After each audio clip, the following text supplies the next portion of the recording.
Trevor, welcome to the show. It's a pleasure to have you on. It's been something I've actually been thinking. We chatted before recording, and I had my first ever visit to Belfast this summer, and it's where I obviously discovered the magazine and the books and stuff. And Yes. since then, it's been in my mind about trying to get you on the show. So I appreciate you taking the time today.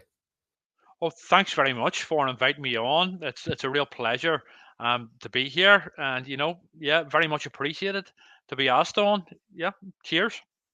For some of the people out there that might listen to my show that mightn't yet be exposed to what it is you do, if you could, really quickly in your own words, I guess, because I feel like you're a man of you wear many different hats. So, what's Yeah. the best way to break it down? So that's a good question. Actually, I don't know if I could sort of really describe myself in one word. Although there's probably a lot of people out there who would, and they mightn't be very flattering ones, you know. But yeah, in a nutshell, I basically am the editor of Phantasmagoria magazine, which deals with all things horror, fantasy, science fiction, and weird fiction, and also our special edition series, which are more focused on one particular subject or writer or that sort of thing. I also write horror fiction. I had a collection out just last year, a brand new collection, Bad Dreams and Reflections. And also, I do a bit of radio work. I present a radio show, a weekly radio show on bighitsradio.uk. And I also do a bit of podcast work on the Citizen Frame podcast with Kieran Woods, who's the head honcho there, amongst other Um, things. I was just gonna say, like, you have a full plate by the sounds of things. Um, Yeah. which of those then, if we kind of, I guess, get into your background and your story a little bit, which one of those things came first for you, or where did your initial involvement, like in the genre and in this kind of, I guess, horror adjacent space come from? Well, essentially, from I was about 3 years old, where I would have consumed all things horror, a lot of it age inappropriate. From a very early age, I would have watched, things on TV, films on TV, like, Day of the Triffids, The Omen, Psycho, those sorts of things. Also, then, whenever home video became a thing, films like Hellraiser, the Freddy Krueger films, the Evil Dead films, basically all those sorts of things that were all pretty crazy. But I would have also, with my mum, watched more sort of classic horror films like the Hammer horrors, those sorts of things, and other bits and pieces. I was also a big reader. From no age, essentially, again, all sort of horror and science fiction and fantasy. Things like fighting fantasy game books, also publications like Fantasy Tales, Fear Magazine, before moving on to the likes of Stephen King, James Herbert, Clive Barker, things like that. I was also a pen pal back in the days when people used to write letters to each other, physically, with the fantasy artist Dave Carson. And it was him that sort of first got me into the likes of H.P. Lovecraft and M.R. James back when I was very young. So I used to do things like start horror clubs in school and things like that where I would sort of rent out my horror books and videos and stuff. So I suppose it was sort of someone pointed this out to me recently, that maybe those types of horror club things were like an early version of Phantasmagoria, um, as a kid.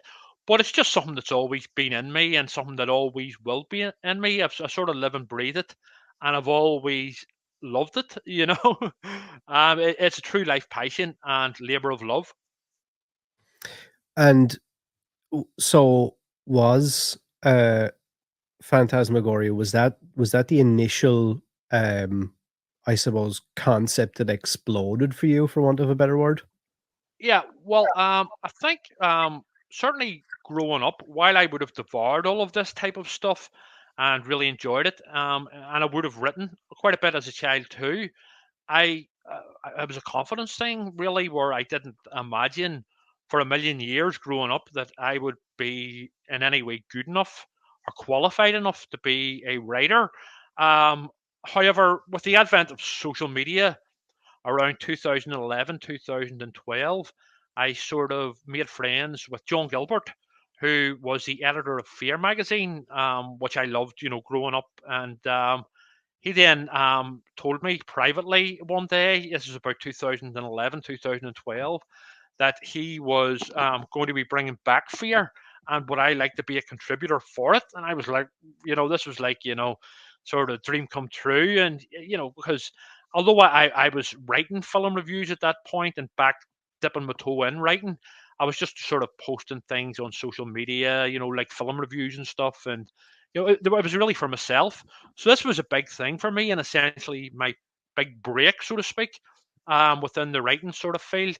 I then was a regular contributor for Fear before it sadly folded again, went on a sort of hiatus.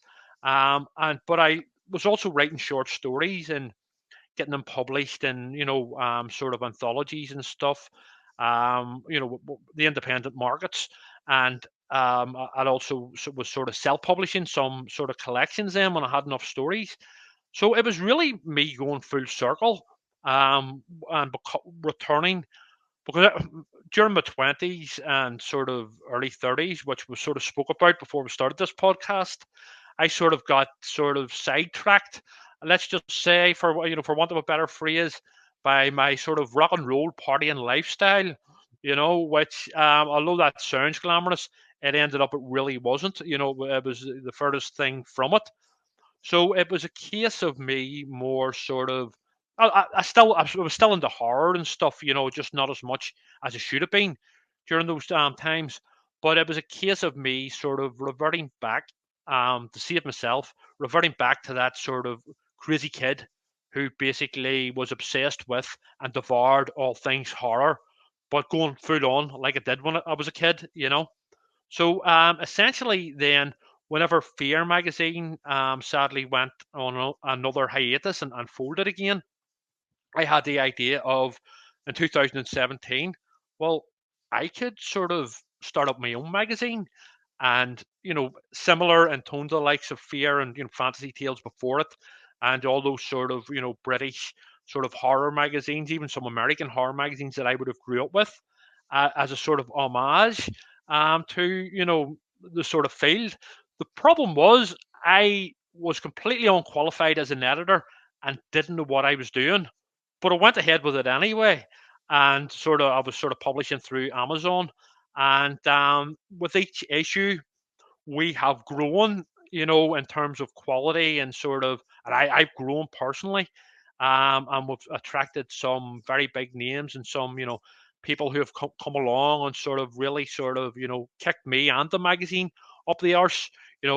Stephen Jones in particular, along with people he has got associated with the magazine. So yeah, I mean, I'm loving it. So I am, and I will. It's something I will always do, until the day I die. There will always be a Phantasmagoria, and hopefully long after I go as well. But it's been a great journey, and a personal journey for me, from being a completely unqualified so-called editor who did not know what they were doing. And if you look back at the very early issues of Phantasmagoria, you can tell, it's very fanzine, you know.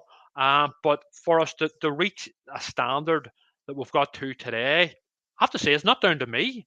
I'm just the tool that sort of organizes things, but I've been called a tool in many other sort of sort of contexts, over the years. But so the way I see it, it's just, I'm a contributor to the magazine as well. That's, but I'm just you know, um, getting things together, organizing things, and learning as I go along.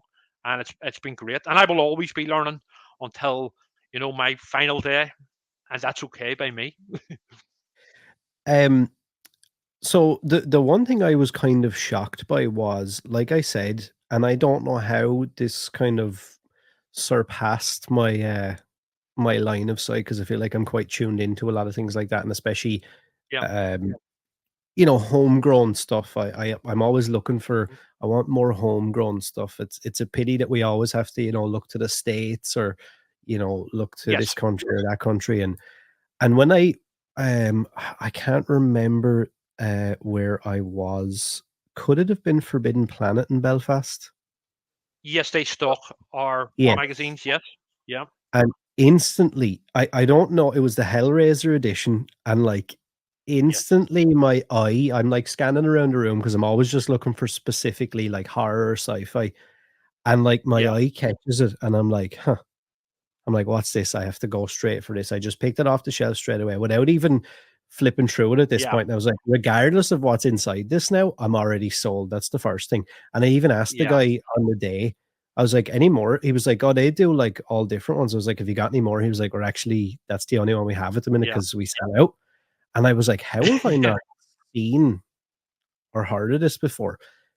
Um, is that something that you have considered about getting stocked in other places, or do you feel like that, um, is that kind of, the old school way of doing it now? Is it better to try and sell online and have it sent directly to the home? Yeah, well, I mean, the publishing world has changed dramatically, especially with the advent of, the internet and Amazon and stuff like that.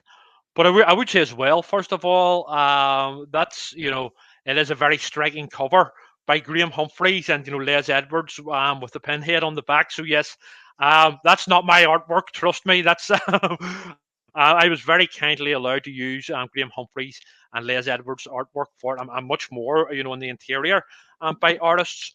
But yes, I know what you mean. It's been hard work to get Phantasmagoria out there and as a sort of as a respected sort of name. And I'm very, very grateful to Forbidden Planet in Belfast for stalking us.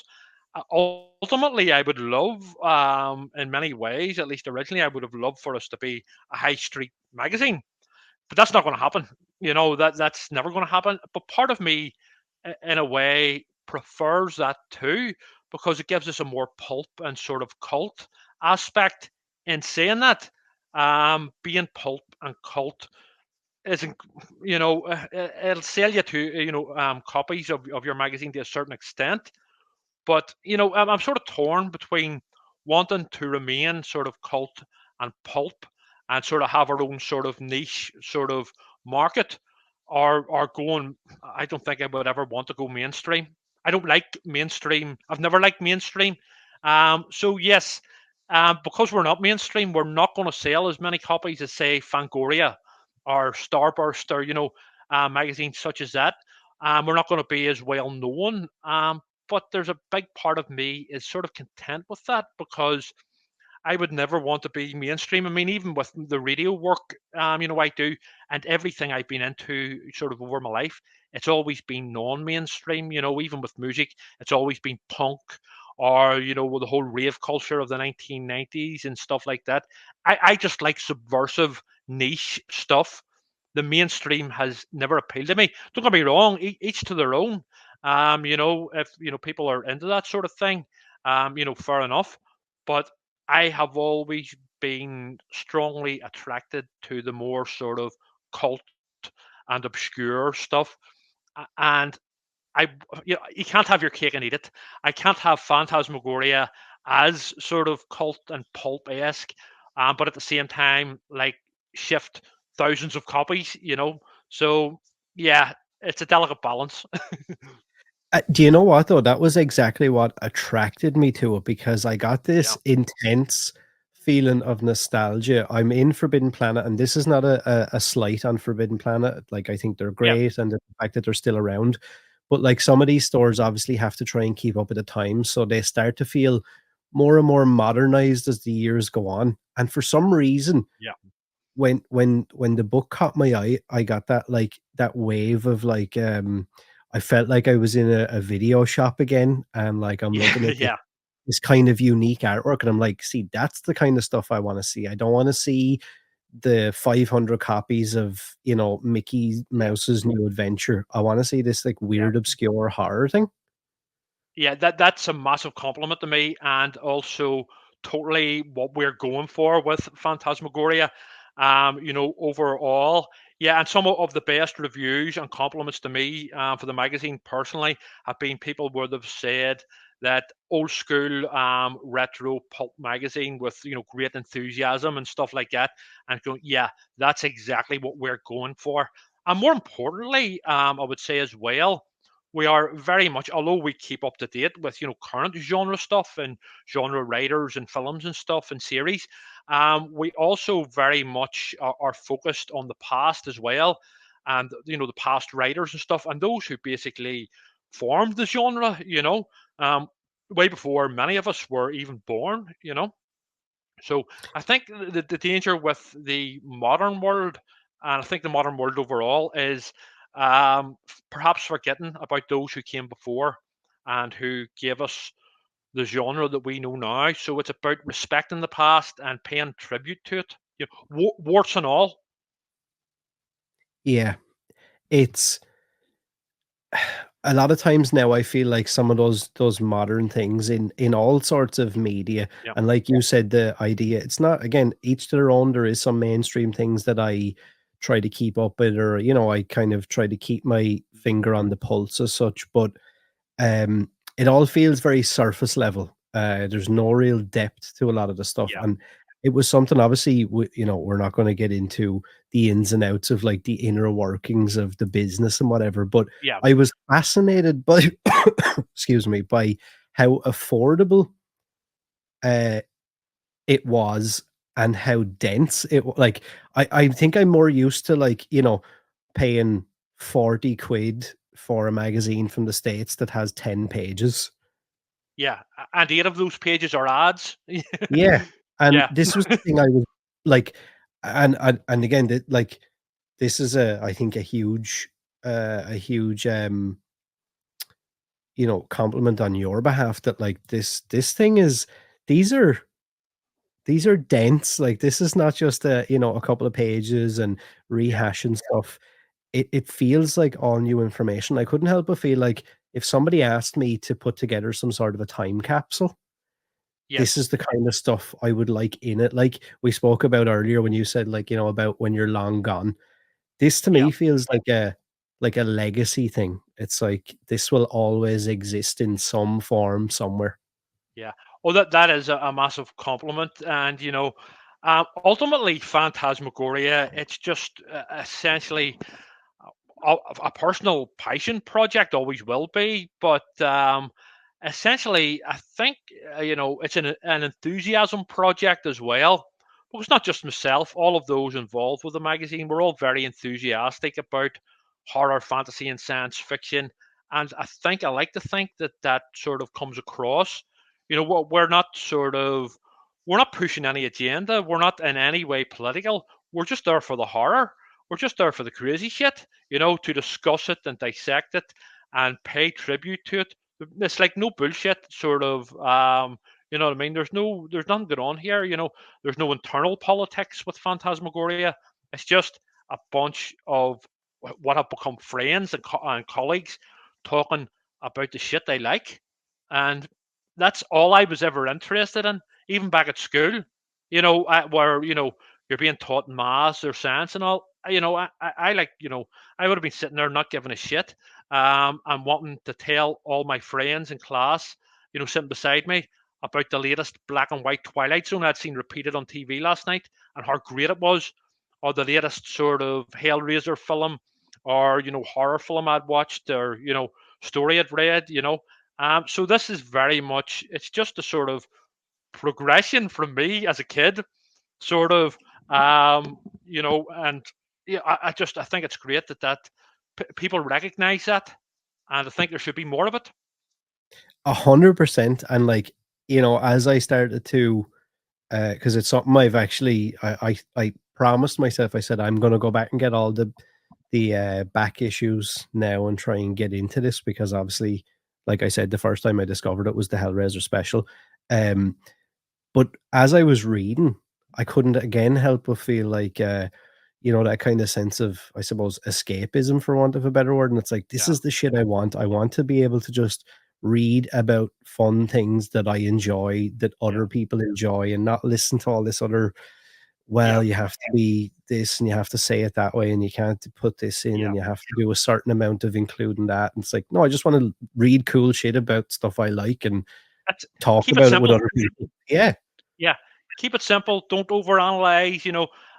Don't get bogged down in stuff that is basically none of our business. On the world political spectrum, be it on the left or the right or somewhere in the middle. It's just I'm here for the and that and we have a very sort of with sort of readers and contributors from all over the world, from all different walks of life, and but you know what? We have that. What brings us together is our shared enthusiasm for the crazy stuff, the horror, the fantasy, the science fiction, and that's great. It's a great sort of leveler, for us all. No matter where we come from or whatever, we're coming together through our shared interests. You know.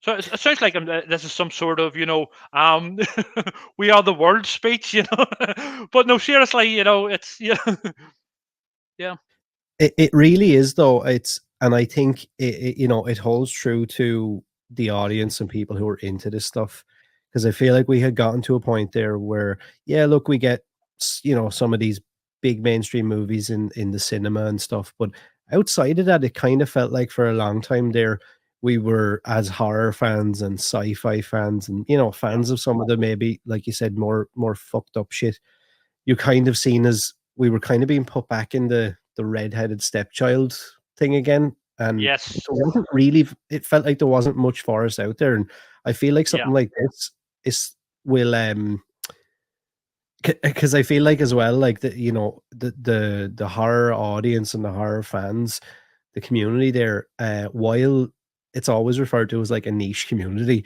I feel like it's one of the bigger communities out there and one of the yeah, more passionate ones. Once they get interested in yeah, something, they really like rally behind it.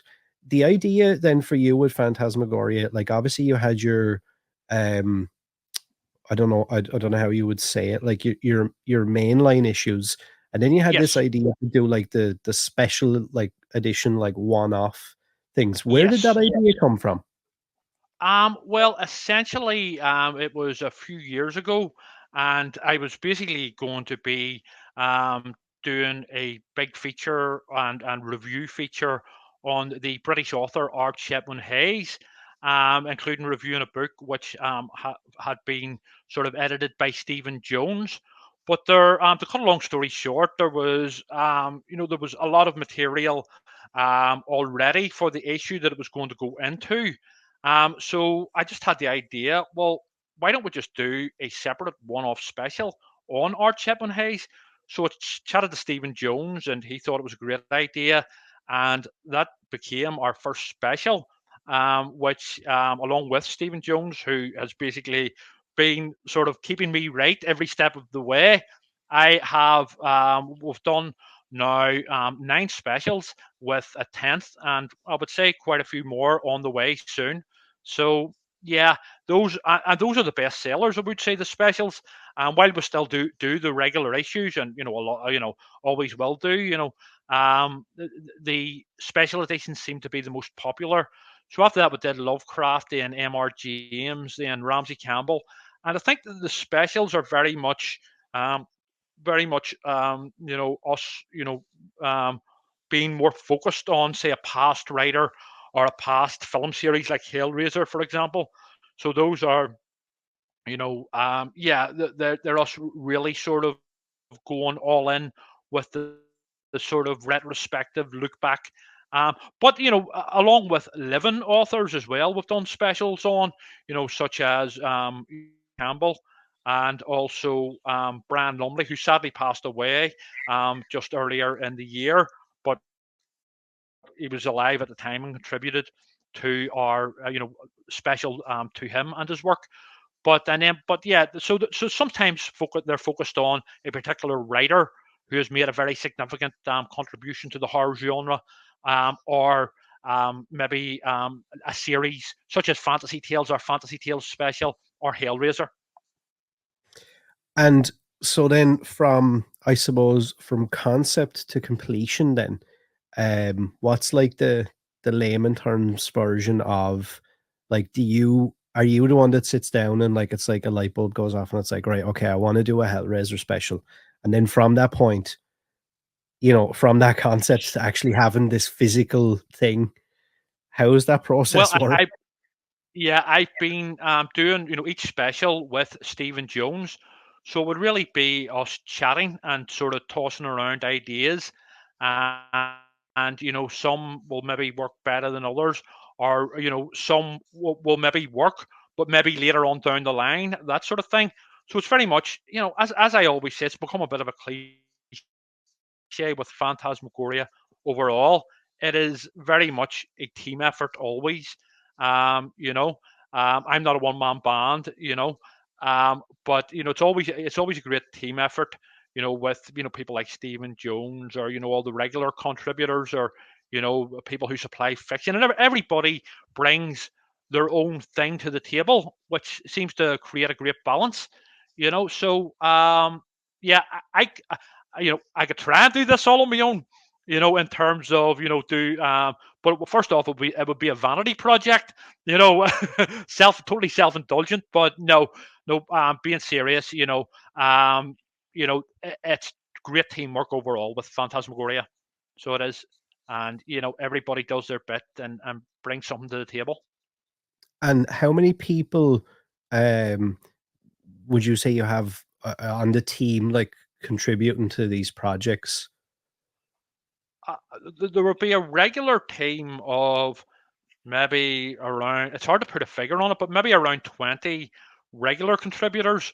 But with each issue, be it a special or a regular issue, there is always people who maybe have a one-off contribution, be that a short story or a review or such. But it's evolved over the years, and new people have come on board, and it's a case of the door's always open to people. So it's not like anyone sort of being sort of blackballed or anything like that. So yeah, I mean, doing things like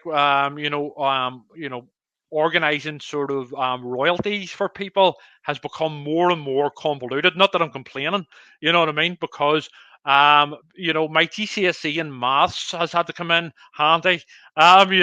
So I've just noticed every year the list of contributors owed royalties just grows and grows, because we're going right back to the start here. Certainly, at least the start of the specials, 5 years ago.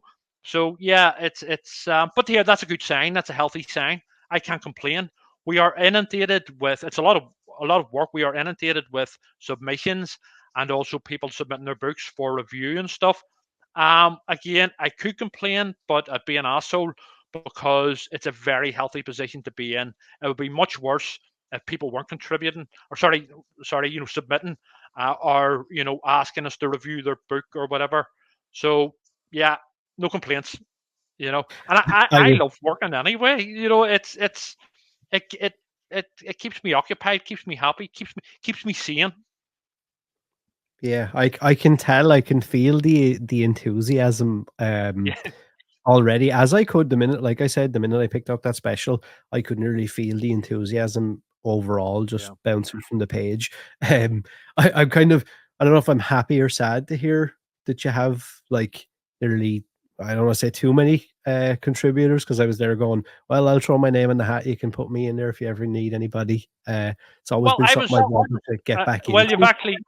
Well, you've beaten me to it. So you are very. When I say, it's just when I say that sort of big list, it's a big list from over the years.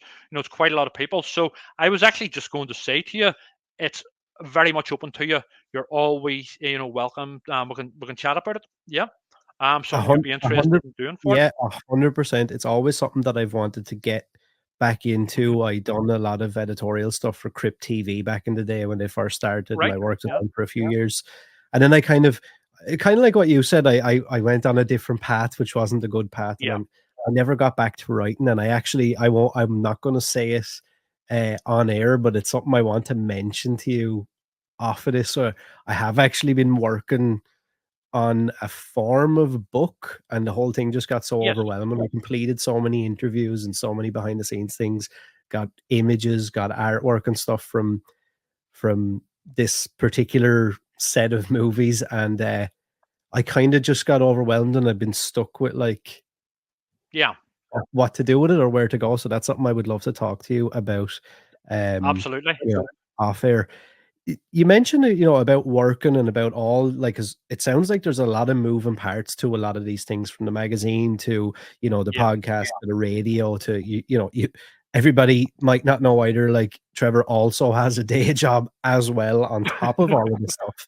Yeah. How do you deal with I always have a lot of people message me or like write into the show asking me to ask different guests about things like burnout or being paralyzed by like having all these like creative thoughts and not being able to Yeah. switch it off, but then kind of not being able to put the blinders on and say, right, I need to do this, then I need to do this. I heard you mention on a different show that you like structure, you like to have some sort of form of a plan so it's not just scattered.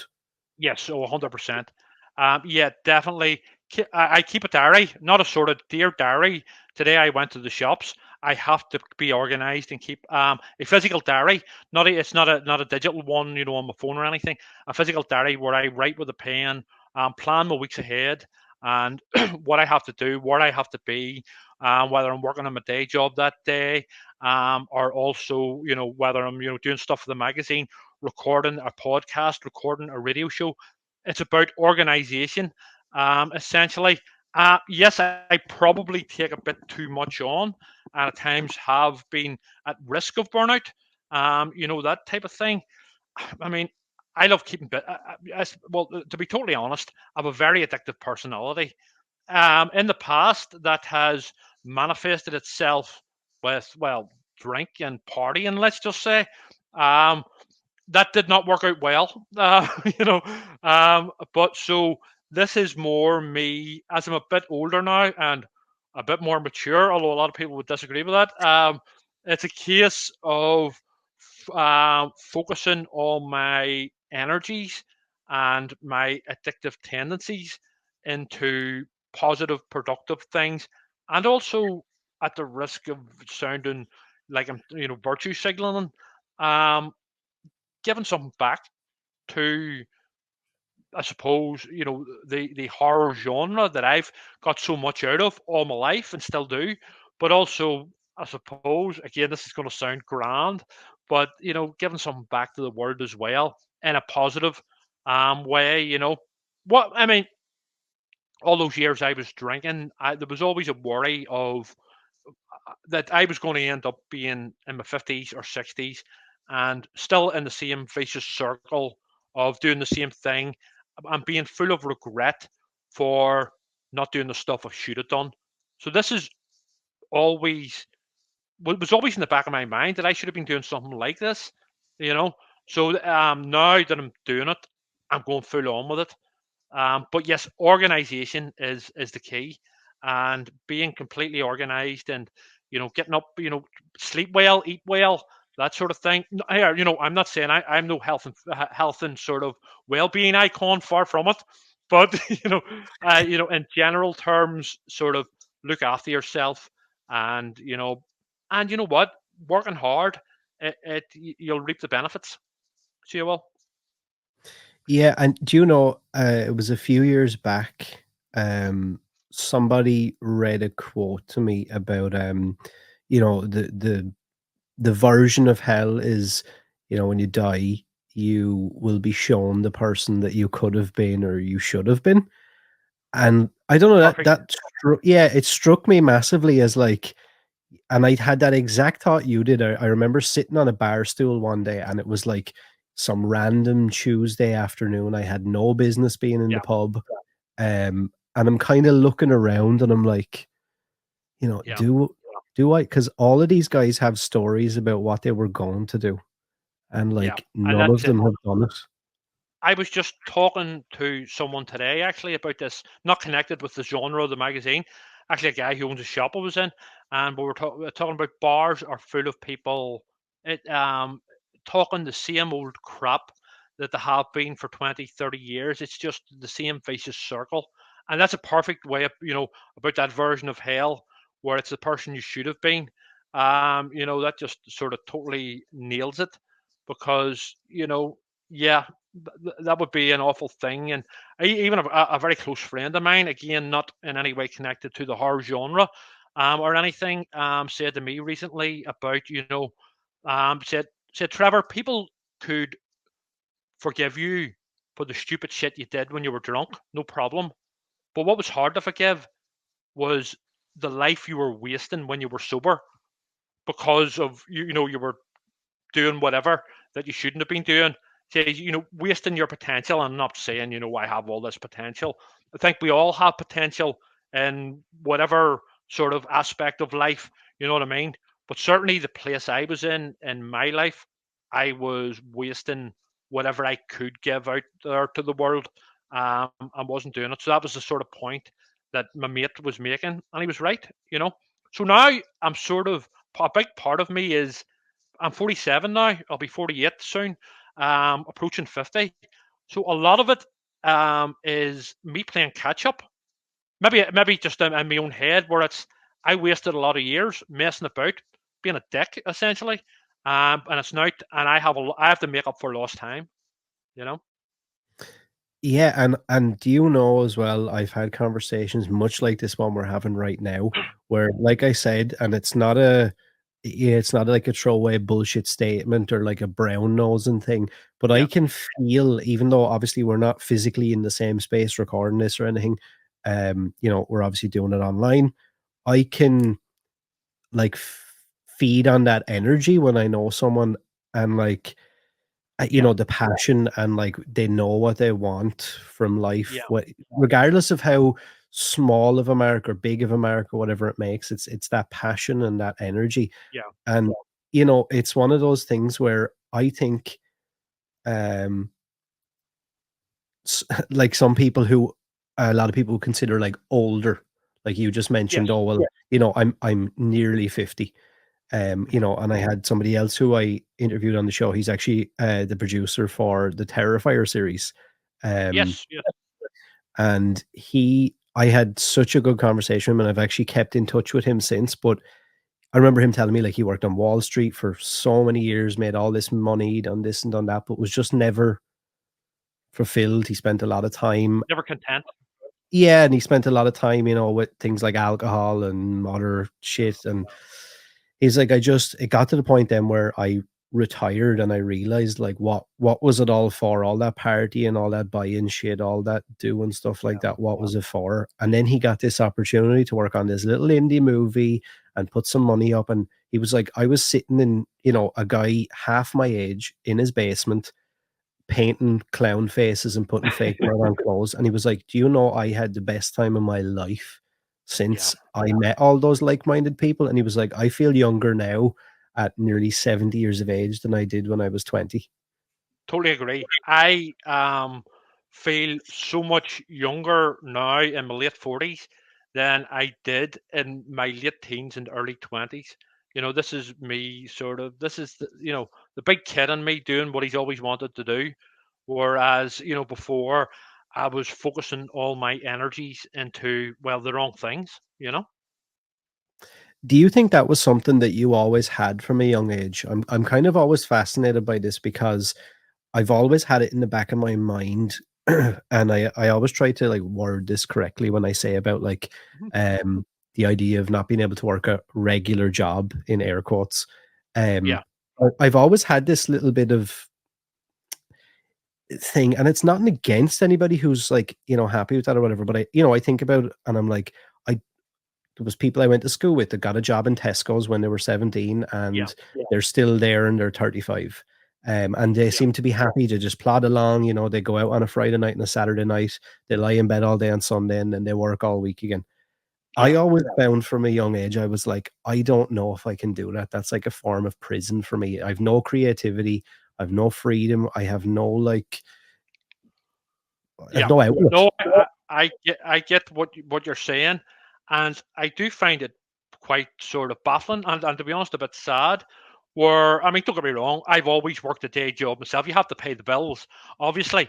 You have to pay your rent or whatever because you're not going to get some, unless you're very, very lucky and very, very talented, you're not going to get some, high paying job doing what you really want to do. But at the same time, what you're saying is, I've noticed with a lot of men, especially, I've noticed men that have known growing up or whatever from a very young age in their 20s, they were more than content with just being what I would describe as pipe and slippers men, like old before their age, where they were happy just to sit down with their pipe and slippers from their 20s, watch Coronation Street, and just basically sit on their arse. I mean, obviously the work and stuff, but just not really sort of being enthusiastic about anything else in life or anything in life. And to me, that's quite sad, you know. But a lot Yeah, of men, especially, I find, can fall into that. Maybe it's in their DNA. I don't know the way it works, but um, to me, life's short. Make the most of it. And if anything, my issues in the past have made me even more sort of focused on making something of my time here. You know? yeah, yeah, and it's something that I always like. I always used to refer it to, and I don't know if it actually is or not, but I would always say, oh, it's like an inherently kind of Irish culture Yep. where, Hmm. and I don't know if I'm right in saying that, but I always felt that like that a lot of times throughout the generations you had been kind of raised to just like put your head down, don't stand out, just kind of do what everybody else is doing, just do enough to get by and just keep your mouth shut and don't say any of that other crazy shit. Like, if you were say in your 20s, Yeah. or like, me when I was in my 20s, don't embarrass us by saying you're going to make a magazine and then Yeah. it doesn't happen, or you do and like the neighbors chat about it and go, fucking idiot. It is totally an Irish thing. Well, certainly in my experience anyway. Whereas I would have grown up in a very sort of working class area of Belfast, which I'm totally proud of, and still do. You know what I mean?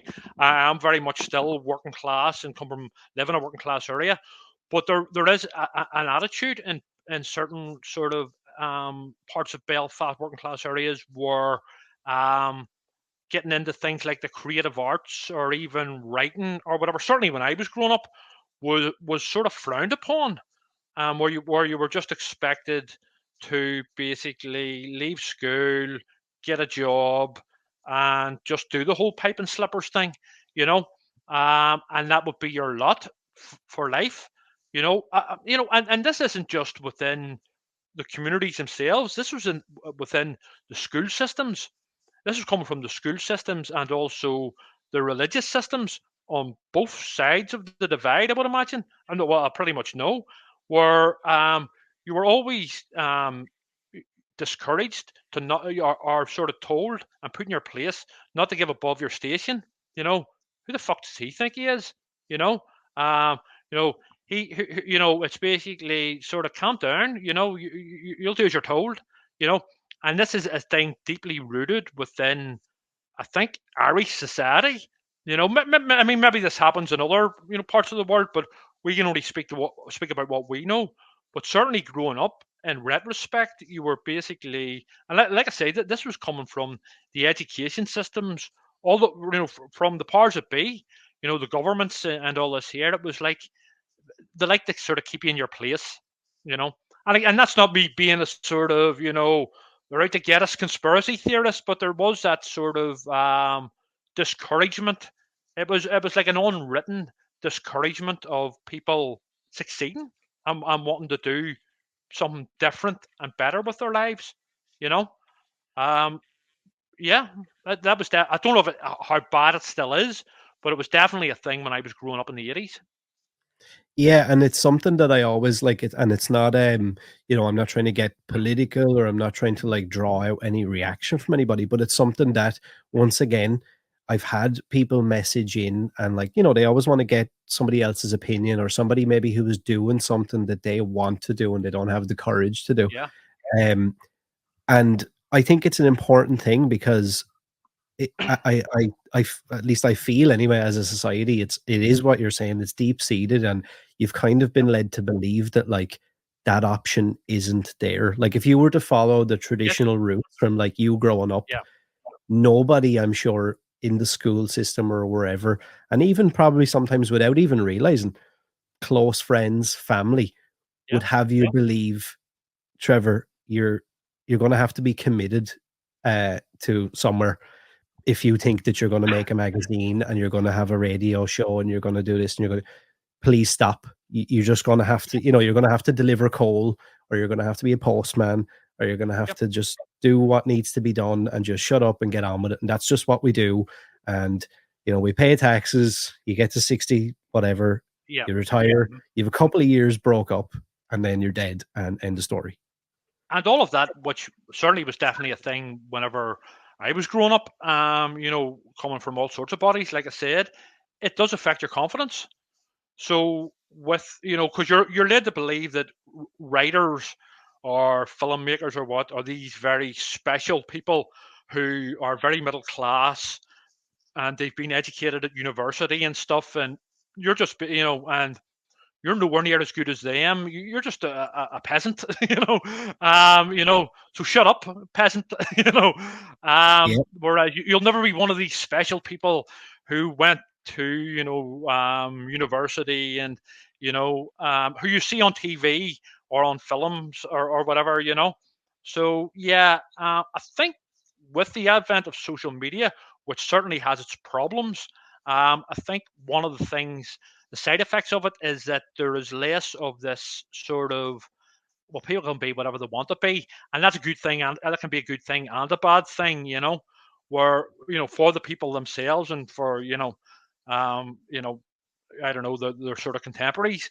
But yeah, it is a delicate balance, and but certainly there's always been a sort of, certainly in Belfast traditionally, which is a very working class city, always has been. It's shipyards and mills and that sort of thing. And I come from that background. I'm very proud of it. Now I've worked in that background, and I always will, and and live in it. But there's no harm in wanting to do something different outside the box either. And even if everybody thinks you are a crazy bastard, which I've been called many times over the years, um, so what? So what? You're not hurting anyone. You're not causing any harm. So yeah, just let people get on with it and do their thing. Would you say that now, like I feel like, and maybe this assumption is wrong, I feel like through, I suppose, having that moment of clarity, deciding to do this and really, like you said, like giving yourself kind of a kick up the arse and saying like, no, this is what I need to be doing, this is what I want to do. And then obviously putting it into practice and seeing some of the results, like actually being able to, I think it's understated how, like you sit down at the end of this, like, and you have this Oh yeah, book that is forever in my mind. Like it's yeah. like I said, it's legacy, whether it's your legacy or whatever. Um, does that kind of, I suppose, taking action and seeing the results, whether sometimes, you probably had losses and you have wins and whatever, does that help build the confidence maybe and kind of um Oh, 100%. keep yeah, like keep the Yeah. vicious circle going, but in a good way, if that makes sense? Yeah, 100%. Seeing the sort of finished project, the finished product, I should have said, and having it in your hands, it's a great buzz. There's a buzz, there's no buzz like it. But it's a case of, at the same time, I don't get too fixated on it because I have to move on to the next issue, and it's about being focused and not keeping your feet on the ground. Essentially, keeping my feet on the ground, but also from a practical point of view, knowing that there's another issue planned or has to be planned, and there's stuff to do, things to organise.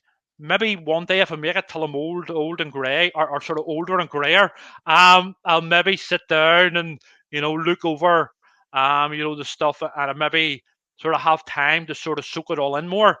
But yeah, it's a great buzz, but you just have to now put that down and move on to the next issue or the next project or record the next radio show or the next podcast. Here's another question actually that kind of fascinates me because obviously, you said you love your work and what you do and you're passionate about it. Um, so do you ever find time then to switch off? Like I find, and I feel like I don't have half the enthusiasm that you have since before I was talking to you. And I'm like, Yeah, there's times where I find it so hard to switch off. Like last night it was 3 a.m. and I was lying there and I was like, maybe I should write that down actually. Maybe I need to yep, should I go look for the iPad? Do I need to like and I'm like, no, I need to sleep and I'll do this in the morning. I'm like, but I've had the idea now and I can't sleep. Do you ever yeah. find that like it's really hard to switch off that part of the brain and I say, just watch a movie and enjoy it? yeah. Yeah.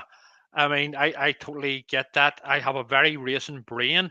What helps me sometimes is sort of self-discipline, where or even watching a movie in a cinema where you have to switch your phone off and you have to put everything out of your mind really helps me. But I know I for a few years I was basically just working at sort of creative stuff, and it wasn't paying the bills, that sort of thing.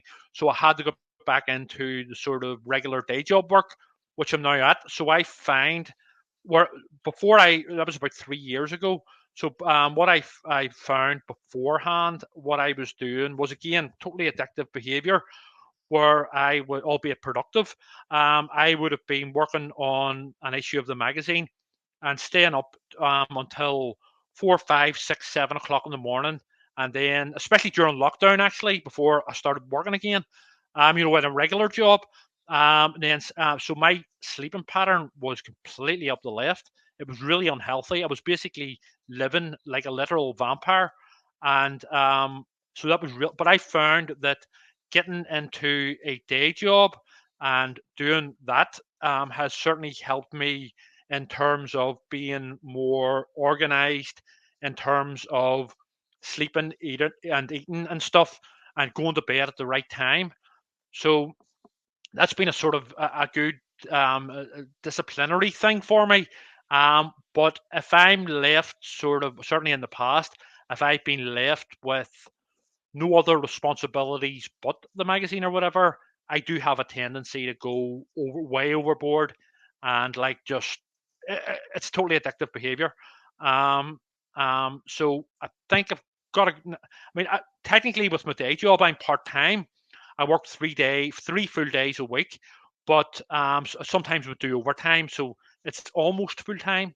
Um, but it really does help me to sleep and eat better and at the right times, more importantly.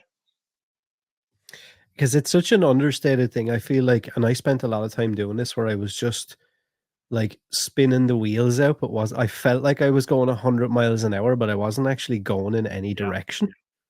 yeah, yeah. There has to life is, and again, I'm certainly no sort of lifestyle guru. Probably, the least sort of person you get sort of asked to be something like that. But yeah, what I've realized is life is all about balance, in every respect, in terms of work, rest, play, eat, and all that sort of thing. It's all about balance. Yes, we're never going to get it perfect, but it's definitely, I would definitely, for me anyway, I need to keep a diary so that I know the night before what I'm doing the next day, and that structure and that organization, or else it becomes a bit of a mess. Yeah, yeah. Um, and to touch just lightly on it, because I have a couple of other questions that I did want to ask you before we wrap up. But um, to touch then on like the radio show side and the podcast, and obviously I know on the Yep. podcast and you're co-hosting, and you said it was kind of somebody else's baby. But with the Yes, yes, radio Kieran.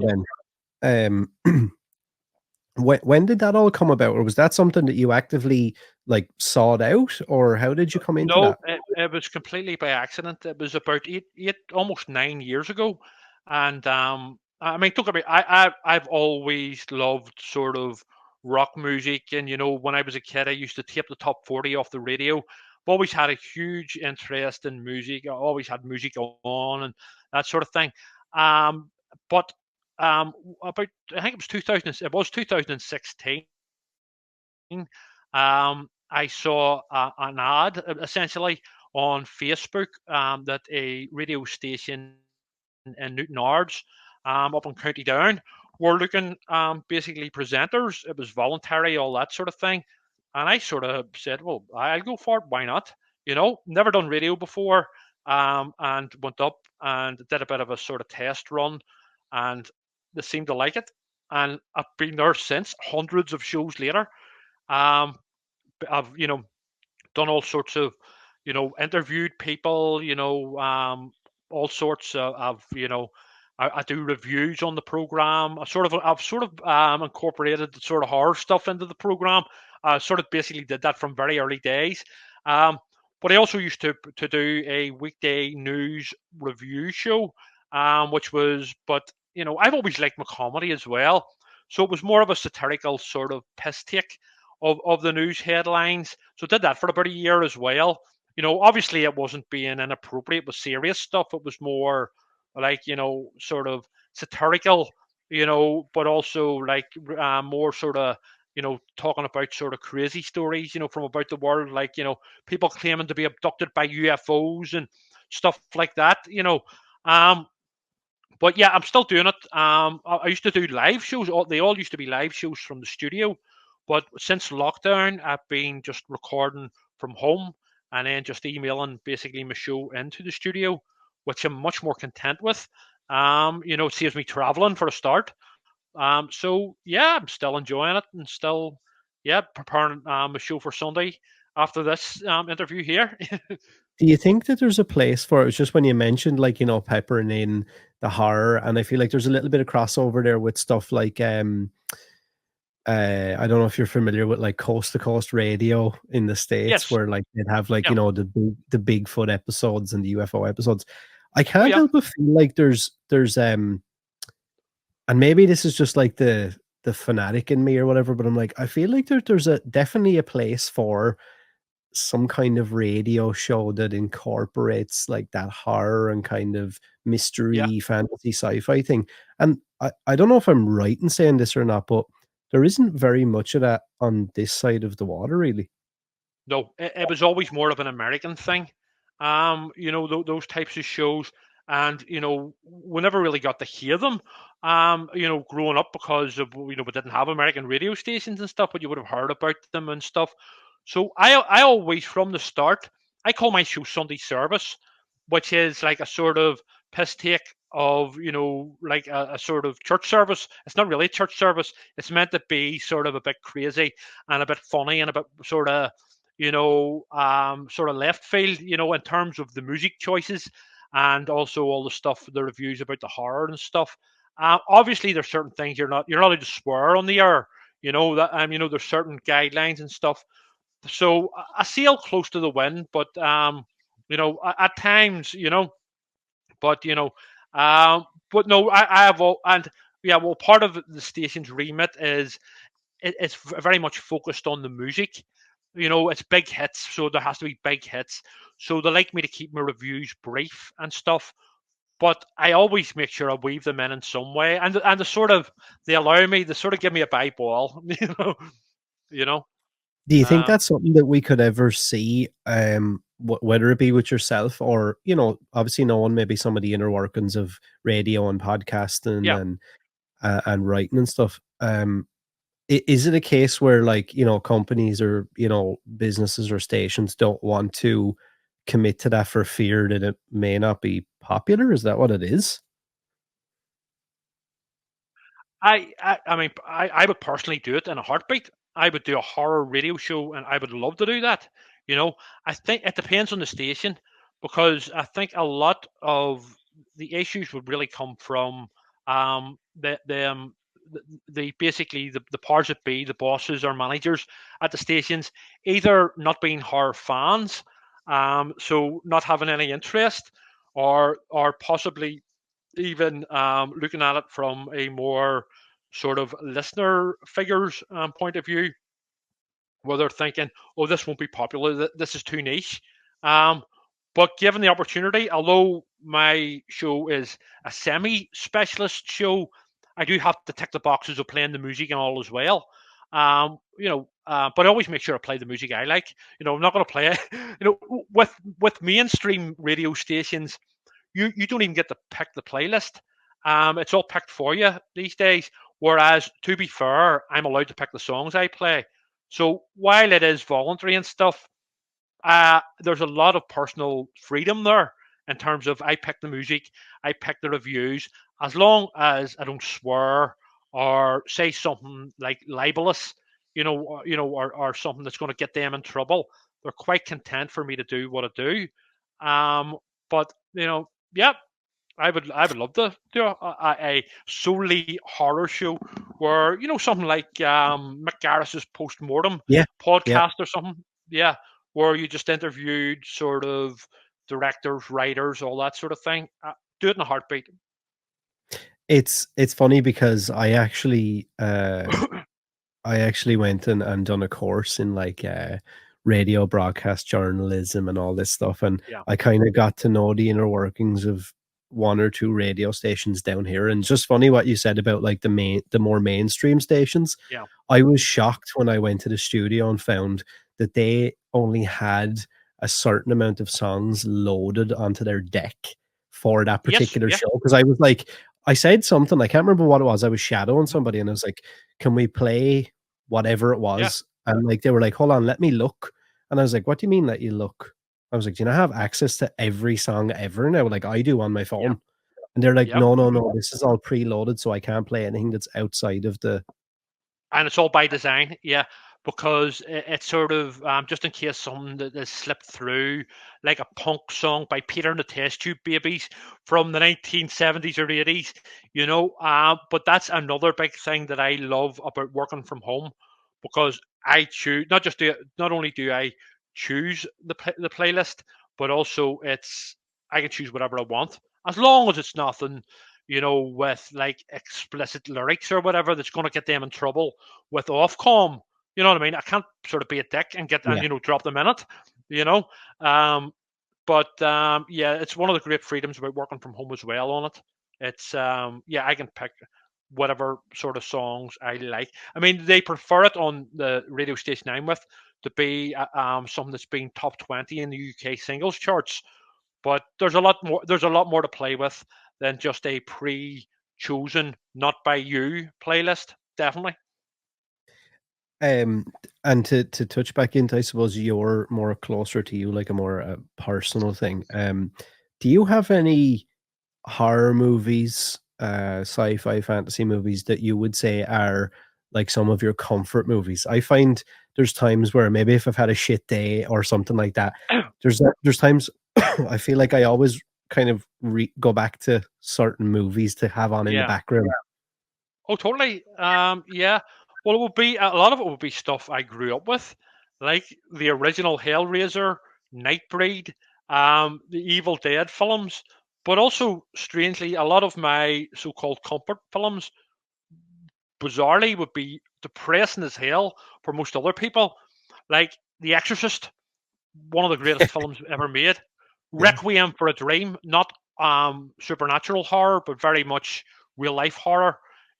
Twin Peaks Fire Walk with Me, anything by David Lynch. They would be my comfort films. Along with the other ones. The sort of more nostalgic ones like Hellraiser, Nightbreed, Evil Dead, and stuff. So yeah, I mean, I don't know. I think for me, a comfort film is something that I am very familiar with, whether if it is a bit of a quite bleak subject matter, but it's something that I know is high quality and I'm going to be enthralled or blown away by, even though I already have before. It's a safe bet, you know. Whereas get into a new film that you haven't seen before, you're like, this might be shit. This might, but they're the safe bet comfort films. Do you feel like then, because I always feel like I dance the line and I ask this question to different people to see does it change my perception of it? Obviously with the invention of streaming platforms and things like Yeah, that, we have access to nearly everything at any point, really, for the most part. And yeah, then when I think back to years ago when I was young and, like, that, it also it almost felt like a I don't know, like a routine or a done thing, like every yeah, Friday, I would go with like a whether it was like a granddad or whatever, and he was into, action movies, horror movies, that kind of yeah. stuff.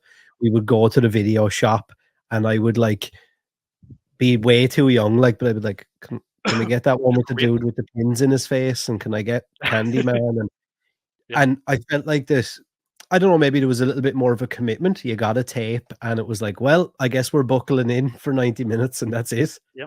I was just Well, talking to someone about this recently. Yeah, sorry, you were going to say you were going to finish.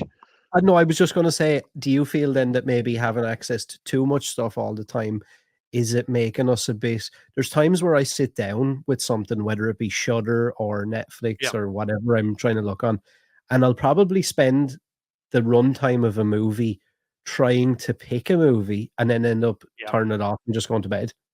yeah. Yeah, I've been talking to several people about this, in recent times. We get it much too easy these days. Back when we were growing up, it was an adventure to go and see a horror film. The reason being, certainly when I was a kid, every horror film was basically had an 18 certificate slapped on it. So when you went to the cinema, the chances are you weren't going to be allowed in, but you went down anyway, and then you were sort of, calling them all the names of the day because it didn't let you in, even though you were like 11 and pretending to be 18. Um, so you then had to wait 9 or 10 months for it to be released on video because the video shop owners didn't give a shit. They'd give you anything, which was great. I was raised by video shops, not just all the the books and stuff I used to read, but video shops and late night TV. So then you had to wait to get it on video. You had to go all the way down to the video shop. You had to put a significant amount of effort these days. And I feel sorry for kids now because it's not their fault. They're sort of spoiled with everything at their fingertips on their phone, literally. It's the same with music where you have access, as we just discussed, to basically every song ever recorded on our phones at our fingertips. Whereas before, you either had to be very good at waiting on a song to come on the radio to tape it, and even then, the idiot radio presenter or DJ spoke over the end of it and ruined it. Or else you had to actually go into town, get a bus, go into town, and buy a record in a record shop. Um, that was an event. That was part of the fun. It was a quest, you know. It's uh, just such a I don't know, it's just uh, it things like that were such an experience, and I feel like we've maybe lost some of that with the technology. While it's great in some ways, like you yeah, said, I'm all for social media and stuff like that to a certain degree, but it also has yeah, lots of pitfalls. I mean, I have a 10-year-old son, and I was trying to yeah, explain to him recently, he couldn't understand the idea of, well, when I was growing up, if I missed a movie on TV, then the move and he was like, "But why can't you just rewind it?" And I'm yeah. like, "No, it didn't." And then I was trying to explain the idea of like, we used to like, your granny or whoever, they used to buy a book called a TV Yes. guide, and then we Yep. would be able to see like and I would be like, "Right, 2 a.m. there's like some weird thing on S4C or Channel 4, right? Yes. I'm gonna try and sneak up and then like try and record over on a tape Hmm. with all the shitty ads, or I'd try and like stop it and record and like he just couldn't I know obviously at 10 you're not fully Yeah. formed. He could not grasp at all the concept of like Yeah. I can just go Yeah. on the iPad and just go like this. I know. I'm like, It's too just easy. didn't exist. And I think it's sad in many respects. I don't have any children myself, but I have a young niece. I think kids are missing out on these things because there was a certain edginess, there was a certain adventure to staying up to 2 o'clock when you shouldn't have been in the morning when you had school the next day to watch some forbidden horror film that turned out wasn't as good as it was sort of as legend had it. But so what? It was all part of it was about bragging rights to your mates as well. Yeah, did you stay up, to watch such and such, this sort of real, gory slasher film or whatever, you know. I do think there's definitely something missing, not just for kids growing up, but for everyone, you know. Yeah, Don't for don't sure. don't get me wrong. I don't, obviously, I don't want to be a luddite, and obviously, technology has to sort of, progress. But I just think it's way too easy, and everything these days is too slick and polished and in high definition and overly produced. Whereas back then, you would have got a sort of really badly copied, pirated videotape off some dodgy bloke, down your street, and but you made do, and it was good fun. It's so wild. I think back to being like, Yeah. way younger, and the concept of it now, like, is lost on people who are like, "No way, I wouldn't let that happen," like, and you'd probably be put in jail or whatever, but, like, it used to be like, and it kinda used to remind me of, like, the idea of, like, the ice cream man or whatever, because we used to have, Yes. obviously, you had video shops, and then, like, local Yep. local families and stuff then would try and open their own little, like, independent Yep. video shop, Mhm. but then we had a video man that used to go around in a van, and he had Yep. shelving in the back of it with videos, and, like, We had we those used as to, well. like, yeah, we Yeah. used to just, like, run, like, kids would Mhm. just run out the door and, like, down the street and get in the back of a van to try Yep. and get Mhm. video, or, like, he could tell you, like, "Oh, well, sorry now, Jimmy has that till next Yep. week, so you can't And you and the have to and wait." yep, and the Pokemon used to also sell the pirated videos and also pirated music tapes, cheap cigarettes. The Pokemon were full on sort of Del Boys, so the where you get sort of, and that was all part of the adventure as well. You know what I mean? The locally owned video shops as well were usually smoke filled sort of dens of iniquity, but absolutely superb. You know what I mean? With all these lurid posters, and you had all the top shelf porn titles and all. It was great. It felt There was forbidden. something, yeah, there was something so, I don't Yeah, know, I kind of feel like there was something so innocent about all that in a way. yeah, yeah, yeah. Even though it was a bit dodgy at the Yeah. same time.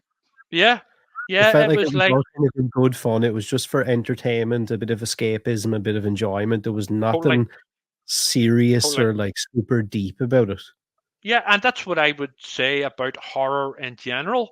And sort of, I mean, obviously there are certain films that I don't think kids should be watching, but I think for horror fans like ourselves from when we were kids, that's what a lot of the mainstream and a lot of the would-be censors, that's what they don't get. It's pure escapism. It's catharsis. It's getting on the ghost train at the fun fair. You know what I mean? It's pure. We're not really taking, we're not really, planning on becoming serial killers because we've watched Friday the 13th, part 7 or whatever, you know. It's fun escapism, and it's a bit edgy, and it's a bit of a laugh with your mates, certainly growing up and even now. And that's what a lot of people don't get. I've had church people, Christian people, tell me that all horror films are from the devil. And, where do you even start with such a ridiculous statement like that? And it's just like, if you want real horror, switch on your TV, switch on the news, Yeah, go outside your front door. You know, yeah. this is, but, leave us alone and let us have a laugh with our sort of, our crazy films, you know? And that's exactly what I've always felt about it, like, I mean, I used to be a Yeah. manager in a shop for years, Mhm. and, like, I have both arms, they're completely covered in anything Mhm. you could think of from different horror movies, and the amount of, like, comments I used to get from, like, some of the older generations, and even so, Yeah. like, and a lot of females, like, that used to say things like, "Oh, having stuff like that, it curses you, and it's this and it's that," and I'm like, like, Yeah, I don't even know exactly. where to start with this argument. Exactly. It's, right. First off, that's not actually a demon with nails in him from hell in his head. That's actually a really nice guy who just happens to be an actor in a costume. Again? Yeah, I mean, I've heard all that as well. People telling me, you're cursed, and I've had people telling me my problems of the past to do with drinking all were all because of my Because love of of horror films. And I'm like, you know what? Bullshit, because it was actually horror that got me away from all that and saved me from it. Horror was my escape from the very real and palpable horrors of the real world. The fictional horror, saved me. from real life. And that's exactly how I feel, and I've explained it before on Mhm, the show to people. Like, I've had people, message in and talk about being mhm, suicidal, talk about being stuck in life, talk about this, talk about that, and, like, I've said it openly on the show. There's been probably definitely 2 times in my life where, like, I was mhm. on that ledge of, like, I Yeah, don't know if I'll be around soon, yeah. and horror and, like, that community and, talking with people like yourself and, being able to enjoy, like, physical media and these books and stuff essentially saved me from that, like, 100%. and it's like, Yeah. I think some people don't take that into account, and I suppose speaking of that then and moving into modern day then, obviously, you still try to keep up with. I know there's Mhm. so many movies come out and so much stuff comes out now, Yeah. but is there anything, say, from this year even that's really been, like, any standouts for you that you've really enjoyed? I don't know, like Long Legs. There's so many things that came out this year. Yeah, I would say my favorite two films of over the last year would actually be Long Legs and Furiosa. Yes, Although it's not very horror, good, very it's good. but it was a lot of enjoyment, and it's sad to see it not do well at the box office. I watched The Substance on Friday night at the cinema, which is the new Cronenbergian body horror film with Demi Moore and Margaret Qualley. I it's a I felt that the first two acts of it are very strong when it's more serious, but then it completely goes off the rails with the finale, which I have no problem at all with gore or on-screen violence or whatever, no problem whatsoever. But it just felt it was out of tone with what had come before, and it just was more of a sort of it was more of a sort of a sort of it then became a sort of fan film where there was loads of references to the likes of Brain Dead, Carrie, and that sort of thing. There's a lot of Kubrick. There's all sorts of references in there. So I just felt that it was stronger whenever it was more about and had a better story to tell. Where when it was more about Demi Moore going up against the sort of cloned version, younger version of herself. Um, it goes bonkers towards the end, but that type of I think it would have been better sticking to being more of a sort of satire, or at least keeping to the same tone, where the likes of Cronenberg, Cronenberg does and has done, and also films like Society. I don't know if you remember that one Yeah, from the yeah. late 80s. Yeah. Where it was more, although it was very tongue in cheek, this I felt didn't know quite what it was, whether it was meant to be a serious sort of cutting Yeah. satire or whether it was an all-out comedy horror like Brain Dead. And I think because of that clash, it sort of fails at both. But by all means, it's very interesting. I'll say that. It's And something, Demi yeah. Moore and Margaret Qualley are both very good in it. I was contemplating going to see it tomorrow night actually because I was gonna see it the weekend, and then I was there. I Yeah. went to see, I think it was Strange Darling or Strange Darlings, whatever it's Right. called. Yes, I haven't seen it. Yeah. Yeah. Um, wasn't massively blown away by it. Don't know what I expected, but it wasn't really Yeah. what I expected at all. And then I was kinda like, "Ah, shit, I should have went to see The Substance." Yeah. Yeah. Is there anything then for the rest of the year that, like, excites you about horrors or Nosferatu. coming out? Uh, Yeah. Eager's Nosferatu. Cannot wait. Yeah. Now, don't get me wrong. I know there's the whole argument about, is Eager's elevated horror, and elevated horror is just, you know, snobbery for, general horror because, people. It was actually Mick Garris said to us in an interview for the magazine, these days there's certain people that say that they're embarrassed by horror, so they have to make up terms like elevated horror. But as I argued with Kieran on the podcast, you know what? Whatever films are sort of designated by certain aspects of society elevated. I'm just a horror fan, full stop.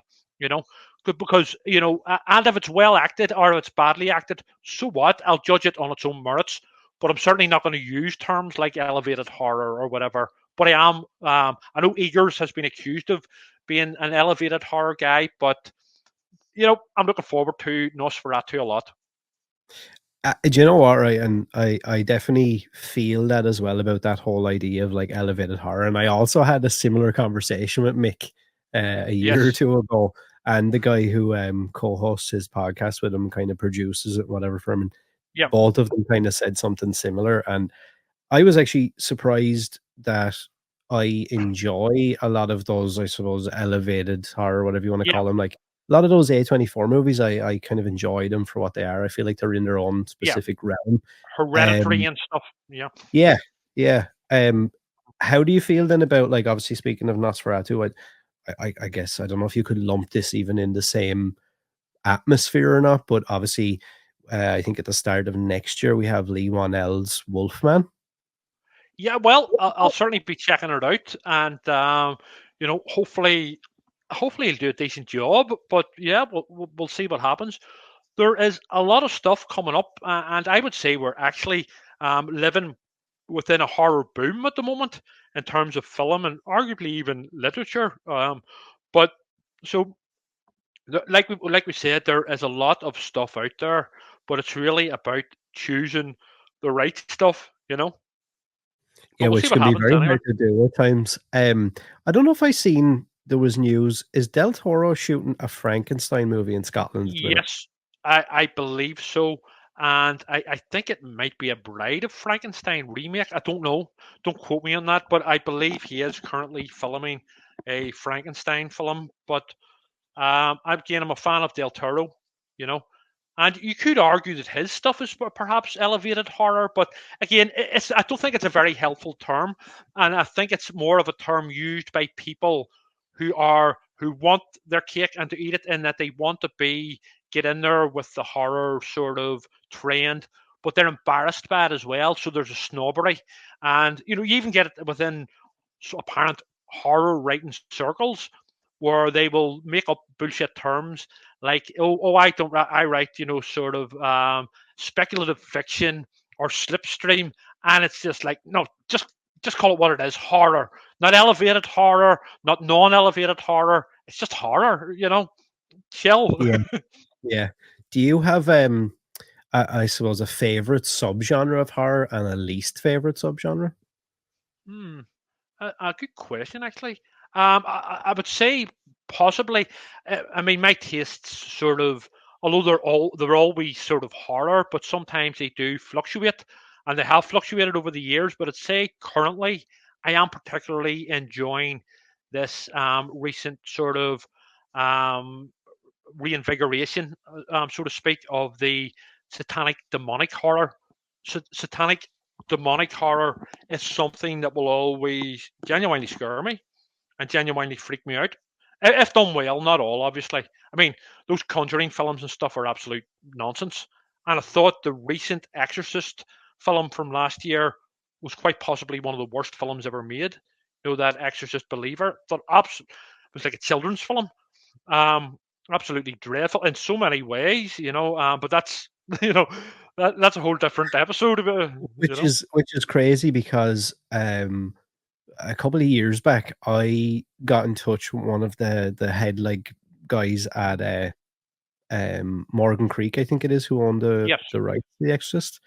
yes, And he let slip to me. Obviously, at the time, I was never going to say anything about it because I probably never yeah, have a conversation with anybody ever again. But he let slip to me that Universal and Blumhouse were looking to license the rights for 400 million and all this stuff. And I yeah, remember coming away with that news and being like, "Ha- uh, uh, I yeah. couldn't believe it, and I was like, "This is so exciting."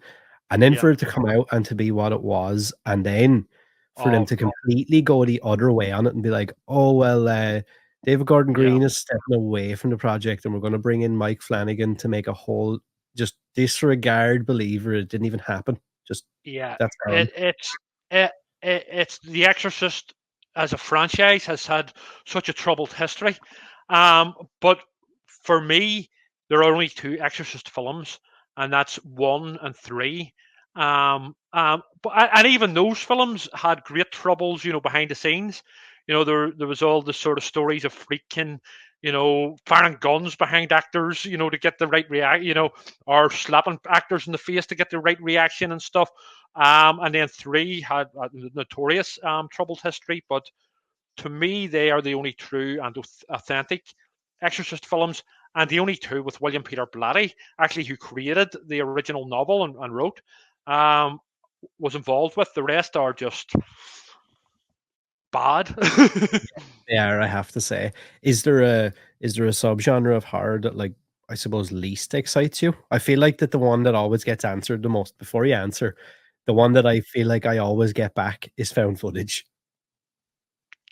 I think found footage is okay if done well. Actually, there's an independent found footage film which is quite enjoyable, not very original, but quite enjoyable from a year or two ago called Frogman. Which Oh, it's put it this way, right? I enjoyed it so much that I yeah, actually the guys I had Anthony Cousins who wrote and directed the movie on the show a while back, and yes, oh, excellent, yeah, he actually sent me the MILF T-shirt. I don't know if you've seen it. It has MILF across it, yes, and it's yep. "Man, I love Frogman."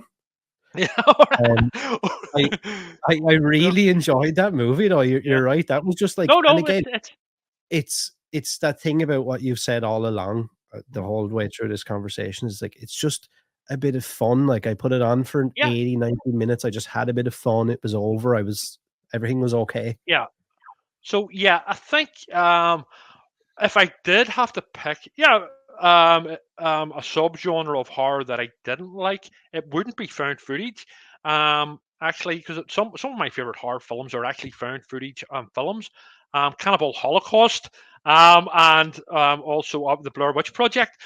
But I would say it would be toned down bullshit, that studio bullshit that is basically pumped out with a teen audience in mind.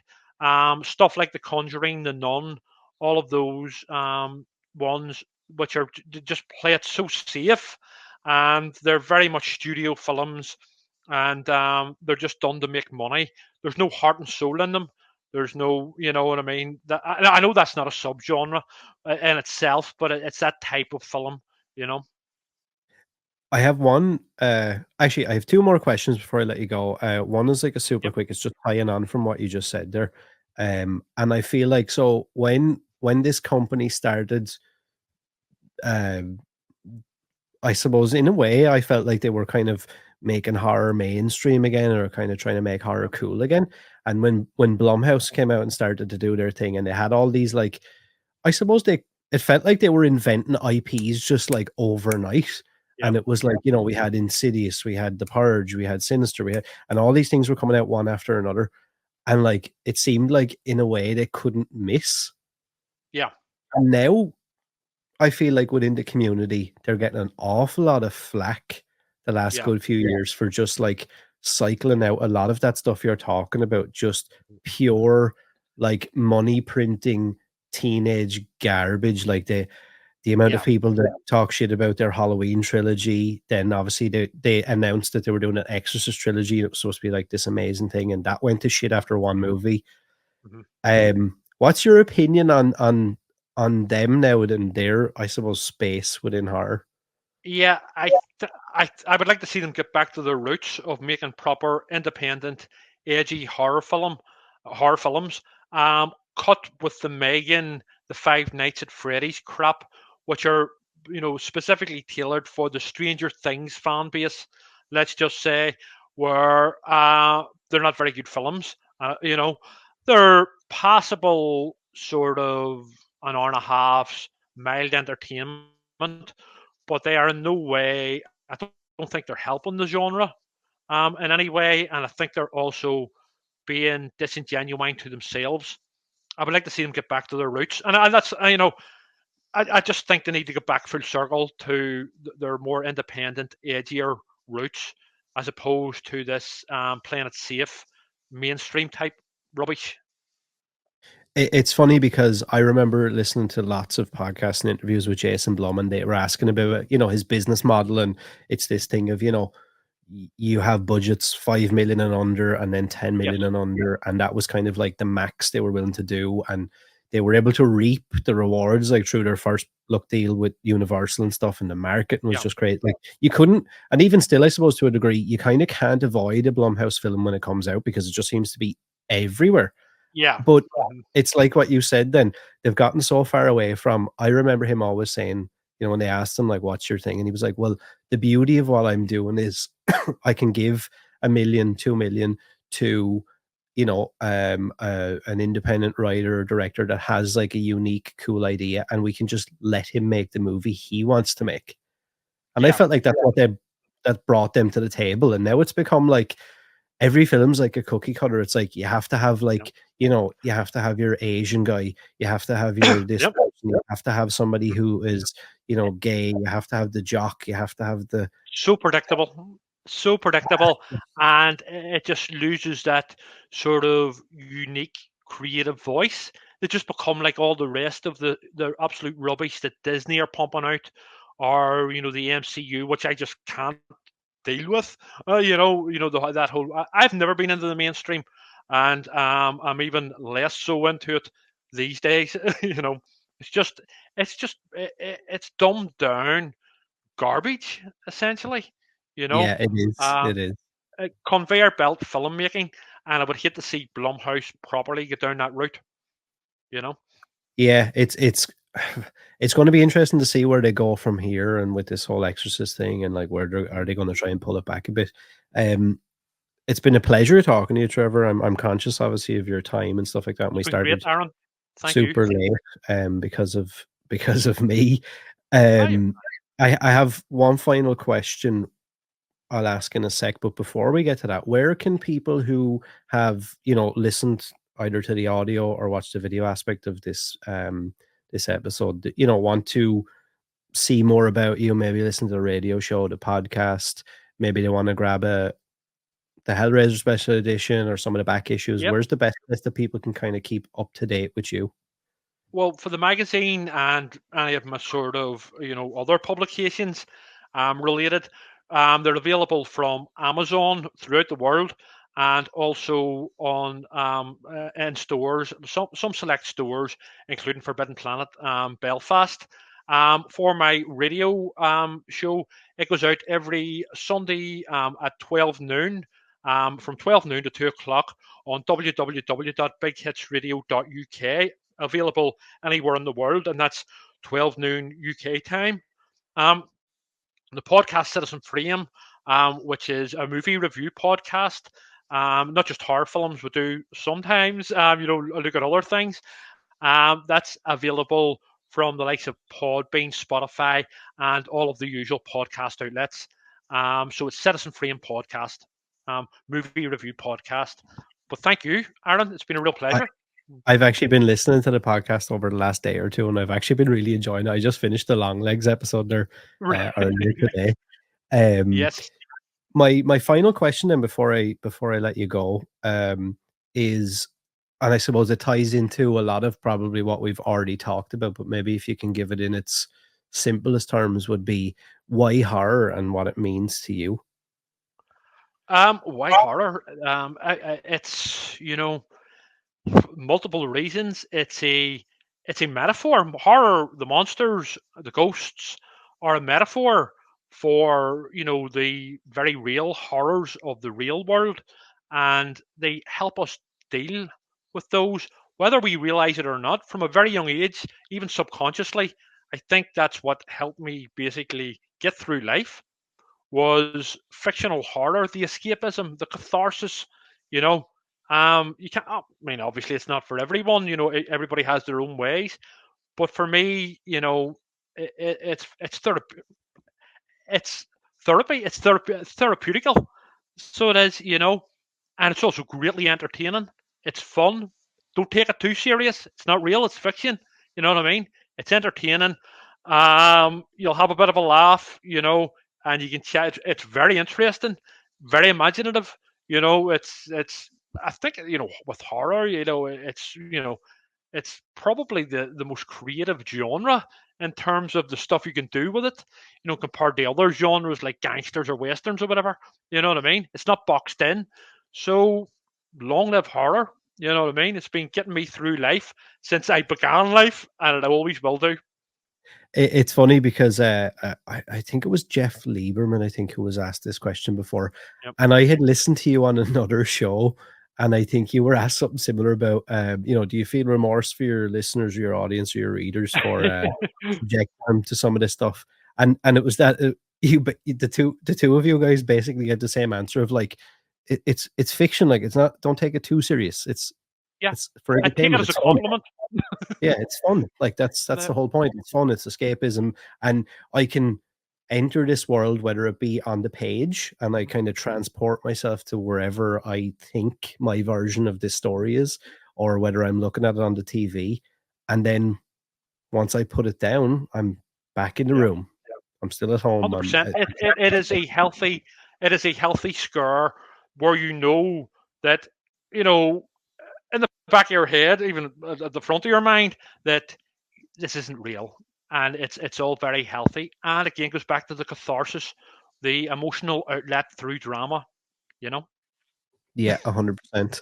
Like I said, Trevor, it's been a pleasure. I would love to do this again, actually. definitely. I could go And on we'll and chat on and on. about. Yeah, Yeah, I'd 100%. love to. But I would definitely love to have you back on the show. I know when this releases, I'm sure the feedback will be great too. It's been great to chat to you. It's been great to get the audience kind of knowing a bit Yeah, more of the inner workings of you and some advice and stuff in there as well, which I do appreciate.